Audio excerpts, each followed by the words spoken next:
Like the seasons, love in a relationship grows and wanes. One of the most common myths in marriages is the belief that when the love wanes, the relationship is over. It's not.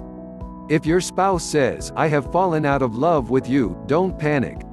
It doesn't mean your marriage is over. It doesn't even mean they don't love you. What it does mean is that your spouse has lost their way, or doesn't understand the many stages love and a relationship goes through. You are being called to take charge of the situation, guide your spouse towards understanding this process, and even begin to rekindle your relationship. The key to success is in understanding what is happening in your marriage and the role that love plays. It's very easy for us to connect losing the feelings of being in love with actual loving when it is not really the case. After the initial thrill of romance is gone, couples often find themselves lost and confused. What they don't realize is that love is not just this heady lustful feeling that carries us away. That feeling has a shelf life. When the prospect of spending years together sets in, the correct question to ask oneself would be, how now do I love without the initial thrill? We have to discover that every relationship has stages. Falling in love, the honeymoon stage, chaos or disillusionment, then mature love or resolution.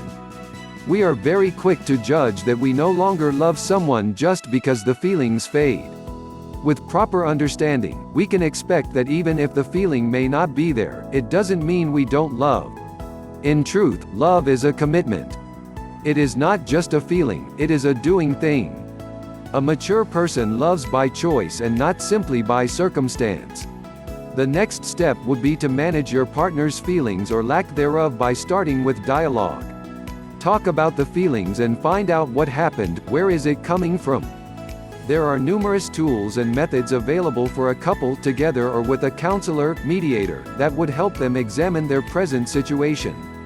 Talk to your spouse and tell him or her that the relationship deserves at the very least, dialogue. In dialogue, let your spouse talk and you listen. There may be important things you need to learn about your spouse and your marriage. On the other hand, you can also share your own feelings about what is happening. Try not to place blame on your spouse, however, but share your thoughts and feelings by using "I feel" statements. In the meantime, do some self-improvement. It is never too late to evolve into a happier, more mature and more lovable person, even if it's just something you do for yourself. For all you know, this new you will be more attractive to your spouse and come as a surprise to him or her. Finally, don't stop reinforcing your presence in the marriage. Do some positive loving acts for your spouse without expecting anything in return. These mirror your mature, positive view of what love really is. Make these acts little things. They don't have to be grand gestures. It's the everyday things that actually build trust, intimacy and love between couples. Thanks for watching video. Please subscribe channel.